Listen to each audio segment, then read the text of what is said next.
Hello again. My name is Pablo Ortiz-Monasterio. I am the founder of AS3 Driver Training. We specialize in the security driver mindset. But in this series of videos, I want to approach the security issue or the security subject from a more logical point of view. These videos are designed for anyone, not just for security drivers or people that do security. And we want to create the paradigms or straighten the paradigms so that people can have the right mindset to prevent crime. We have been analyzing crime for over 20 years. We started out in Mexico, where most of these crime happen on a day-to-day basis. It's important to understand that things are not very different throughout the world. And analyzing these types of situations, analyzing what are the factors, are the key factors that actually allowed for these type of crimes to happen, is invaluable, regardless where you live or regardless what you do for a living. So let's look at a video of a carjacking. This happened in Mexico as well. It's an interesting video because this is a post analysis that they're doing and they don't really understand. They never saw where they came from. So let's look at the video and come back to analyze it.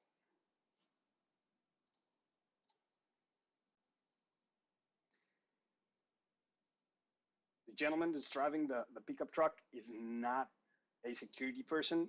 He's just a regular person that is driving around with his family in one of the world's most dangerous cities. This is a nice area of the city. It's not a very dangerous per se, but still some situations need to be taken into account. First, he is not very agile when it comes to parking. Second, he wasn't paying attention. He did not see the people coming. And another thing that's very important, look at how much time he spends in the vehicle. He now has the vehicle completely stopped. His family's in the vehicle, and he's taking all the time in the world. His family's still in there, and look at the guy in the back. He's coming in. He saw him probably from the beginning of the block, or even a couple of blocks behind, and he's coming towards him. He still has no clue. Look at the time, 30 seconds. And here comes the other guy. They're always in twos. They're never alone is one of the keys to look for. So he failed at situational awareness. He didn't see them. And after 36 seconds, the guys approach him. And he still doesn't really know what's going on. He's still trying to understand what was going on because he never saw it coming. They're giving him instructions. And the lady right there, what is she waiting for?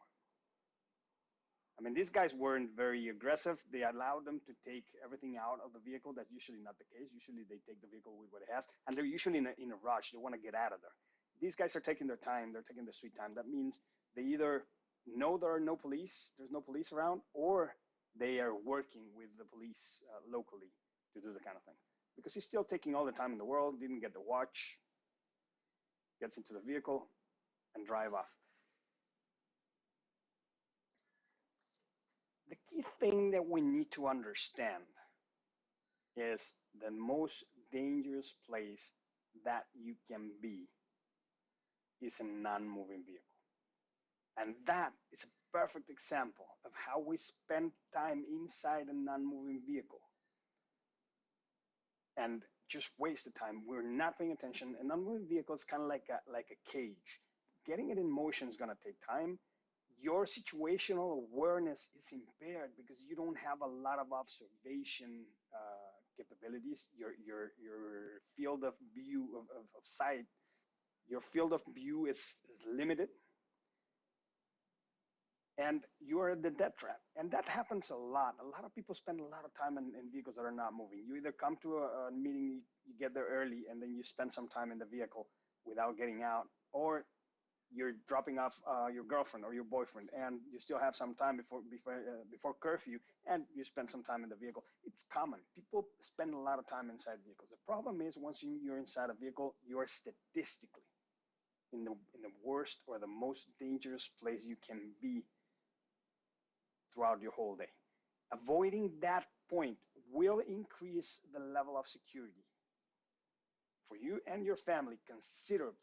just paying attention to that. You get to where you want to be, you need to practice parking. If you take too much time parking, still, it's kind of like if you're in a non-moving vehicle, when all your cognitive capabilities are busy trying to park that vehicle, you're not paying attention to what's going on around you. The factor of surprise is on the side of the bad guys. You got to pay attention. Well, before you get there, you have to make sure that there's nothing there. In this case, this guy didn't see the people that were looking at him in the corner. We don't have video of that, but I assure you they were standing there and they were looking at him, and they were completely they did not have a care in the world. They are not concealed, they're not hiding, they're not camouflaged, they're just standing there. They're right there. But the problem is most people, 99% of people, will not be paying attention to that kind of thing. And if you get there and you practice parking, you know how to park your vehicle. You park your vehicle as fast as possible, get out of the vehicle and put distance between the vehicle and yourself, and you will be able to see if something changes in the environment. While you're in the vehicle, very hard to see it. For that, sometimes you got to train. If you're not comfortable going to training, or you don't think the training session is for you, it really doesn't matter. Do it on your own. Get comfortable with the vehicle. Get the space, get your spaces or your spatial awareness honed so that you can get there, park as fast as possible, and get out of the place, or get out of the vehicle as fast as possible and put distance between you and the vehicle. That will increase your safety by a long shot. Remember, comment down below, like us, share us.